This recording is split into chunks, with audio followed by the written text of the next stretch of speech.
லக்ஷ்மி நில்லு.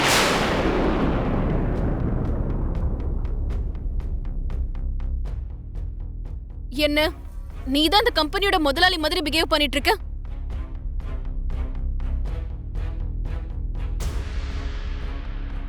உன்னோட இன்ஸ்ட்ரக்ஷன்ஸ் வச்சுதான் எல்லாரும் வேலை பார்க்கணும்ன்ற மாதிரி நடந்துகிட்டு இருக்க. என்ன இதெல்லாம்? மனிஷா, உனக்கு இன்னுமா புரியல? இந்த கம்பெனிக்கு என் புருஷன் முதலாளியா இருக்கும்போது அவரோட மனைவியா நானும் முதலாளி தானே.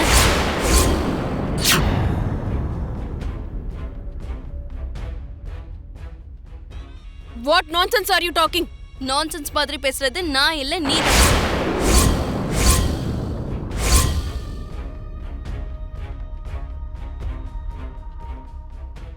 நான் இந்த கம்பெனில எம்ப்ளாயியா ஜாயின் பண்ணதால என் புருஷனுக்கு பொண்டாட்டி இல்லைன்னு ஆயிடுமா?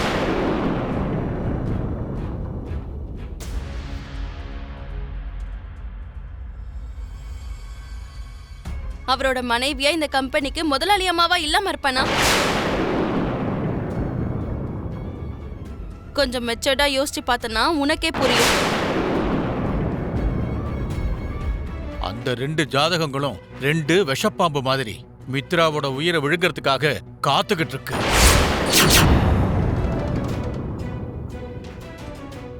அப்படின்னா இப்ப லக்ஷ்மிக்கு பிறக்க போற குழந்தையாலையும் மித்ராவோட உயிருக்கு ஆபத்தா? ஆமா அரவிந்தா, அந்த குழந்தை பிறந்தா மித்ராவுக்கு இன்னும் ஆபத்து. அந்த குழந்தையோட ஜாதகம் மித்ராவுக்கு பெரிய ஆபத்தை உண்டாக்கும். சாமி, இப்ப என்ன பண்றதுன்னு எனக்கு ஒண்ணுமே புரியல. மித்ராவோட உயிருக்கு பாதுகாப்பு முக்கியம்னு சொல்லியிருந்தேன். அதனாலதான் அவங்க 2 பேருக்கு இருக்கிற அந்த தாலியோட பந்தத்தை அறுத்து விடுன்னு சொன்னேன். ஆனா அதை உன்னால செய்ய முடியல. நேரத்தை வீணாக்காம இப்பவாவது அந்த வேலையை ஆரம்பி.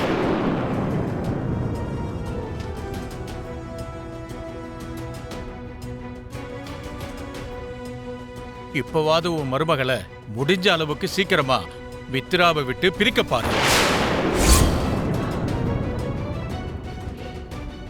அப்படி பண்ணலனா அந்த பொண்ணோட ஜாதகத்தோட அவ குழந்தையோட ஜாதகமும் சேர்ந்து மித்ராவை மரண குழிக்குள்ள தள்ளிடும். ஜாக்கிரதை. காலையில இருந்து எதுவும் சாப்பிடாம இருக்கிறதால தான் களைப்பா இருக்க மாதிரி தோணுது.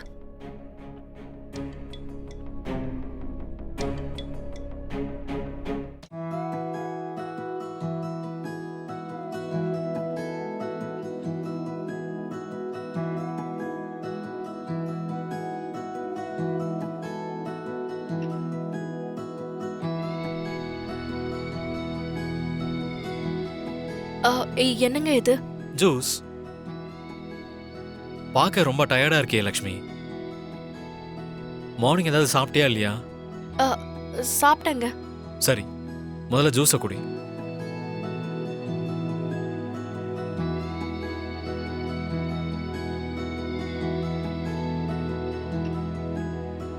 இங்க பாரு லக்ஷ்மி, இந்த டைம்ல நீ நேரத்துக்கு கரெக்டா சாப்பிடணும். அதுவும் ரொம்ப ஹெல்த்தி ஃபுட்டாக இருக்கணும். கொஞ்சம் கூட நெக்லெக்ட் பண்ணக்கூடாது. எல்லாருக்கும் வேலை இருக்கும், ஆனால் வேலை பிஸியால நீ நெக்லெக்ட் பண்ணேன்னா உனக்கு உன் வயிற்றுல வளர குழந்தையோட ஆரோக்கியத்துக்கு நல்லதில்லை. What is this Mitra? Lakshmi என்ன சின்ன குழந்தையா? இதெல்லாம் சொல்லலைன்னா அவளுக்கே தெரியாதா என்ன? கிளி புள்ளைக்கு சொல்ற மாதிரி சொல்லிக்கிட்டு நீயும் ஓவரா தான் பண்ணிக்கிட்டு இருக்க. What the hell are you talking Manisha? Lakshmi என்ன 10 தடவை பிரெக்னென்ட் ஆயிருக்காளா?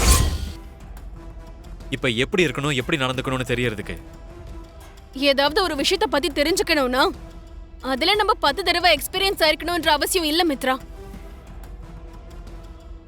சுத்தி இருக்கிற விஷயங்களை கவனிச்சாலே போதுமானது. நான் உண்மையிலேயே பிரெக்னென்ட்னு நினைச்சு அவர் என் மேல இவ்ளோ கேர் எடுத்துக்கிறாரு. அவர்கிட்ட இப்ப உண்மையும் சொல்ல முடியாது. இந்த பொய்யை எனக்குள்ளேயே சுமந்துட்டும் இருக்க முடியல. என்னாச்சு, ஒரு மாதிரியா இருக்க? என்னாச்சுடா அரவிந்தா? ஏமா ஒரு மாதிரி இருக்க? நானும் அதை தான் கேட்டுக்கிட்டு இருக்கேம்மா.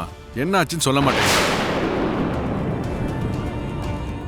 இங்க பாரு அரவிந்தா, இத்தனை வருஷம் நம்ம வாழ்ந்த வாழ்க்கையில நீ பாக்குற பார்வையை வச்சே நீ சந்தோஷமா இருக்கியா இல்ல கவலையா இருக்கியான்னு நான் கண்டுபிடிச்சிருவேன். அப்படி இருக்கும்போது உன்னோட முகத்தை பார்த்து நீ கவலைப்பட்டுக்கிட்டு இருக்கியா இல்ல உள்ளுக்குள்ளேயே ஏதாவது மறைக்கிறியான்னு என்னால தெரிஞ்சுக்க முடியாதா? அப்படியெல்லாம் எதுவும் இல்லைங்க. இல்ல அரவிந்தா, நீ எதை பத்தியோ யோசிச்சுக்கிட்டு இருக்க. அதுல இருந்து வெளியே வர மாட்டேங்கிற. அப்படியெல்லாம் எதுவும் இல்லைன்னு சொல்றேன்ல. இல்ல அரவிந்தா, நீ ரொம்ப டல்லா இருக்க. கேட்டா சொல்ல மாட்டேங்கிற. டாட் என்னாச்சு? மாமியா ஒரு மாதிரி இருக்காங்க. எனக்கும் அதுதான் ஒன்றும் புரியல மித்ரா. நான் கேட்டு இது வரைக்கும் சொல்லல. அட்லீஸ்ட் நீயாவது கேளு. மாம், வாட் ஹேப்பன்? என்னாச்சு? ஏன் ஒரு மாதிரி இருக்கீங்க? நீங்க மௌனமா இருந்தீங்கன்னா உங்க மனசுல இருக்கிறது எங்களுக்கு எப்படி புரியும்? மித்ரா, அப்படியெல்லாம் எதுவும் இல்லடா. ஏதாவது இருந்ததுன்னா நான் சொல்ல மாட்டேனா? அது இருக்கட்டும், அந்த புது ப்ராஜெக்ட் என்னாச்சுப்பா? அதை பத்தி தான் சொல்ல வந்த மாம். எல்லாம் ரெடி ஆயிட்டு இருக்கு.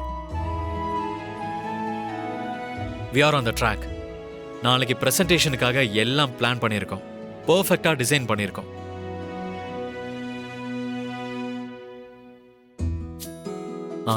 லக்ஷ்மி, நீ ப்ரிப்பேர்டா தானே இருக்க?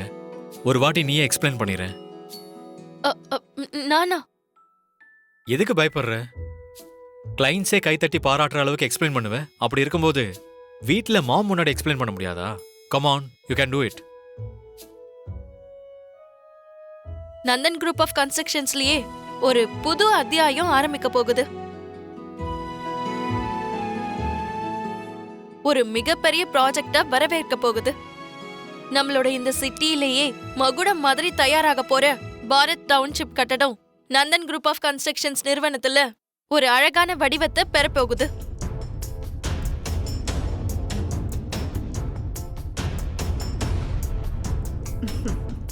அந்த கன்ஸ்ட்ரக்ஷன்ஸ் எப்படி இருக்க போகுதுன்னா, அது இந்த விஷுவல்ஸ்ல ரன் ஆகும்.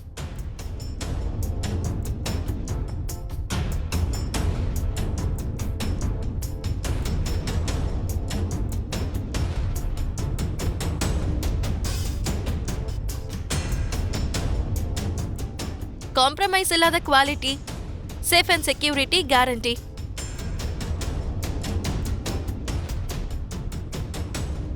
அற்புதமான கட்டிடங்களோட சேர்த்து நவீனமான எல்லா வசதிகளும் வழங்கப்படும். 75% காலியான இடத்தோட சேர்த்து park, gym, swimming pool, yoga centre, இப்படி எல்லா விதமான வசதிகளும் விசாலமான இடத்துல எல்லாருக்கும் வழங்கப்படும். காஸ்ட பத்தி எல்லாம் யோசிக்காம கஸ்டமர் டவுன்ஷிப்ல வீடு வாங்குறதுக்கு இன்ட்ரெஸ்ட் காட்டுற மாதிரி பிளான் பண்ண போறோம். வீடுங்கிறது ஒவ்வொருத்தருக்கும் ஒரு கனவு. அந்த கனவை நந்தன் குரூப் ஆஃப் கன்ஸ்ட்ரக்ஷன் நினைவாக்க போகுது.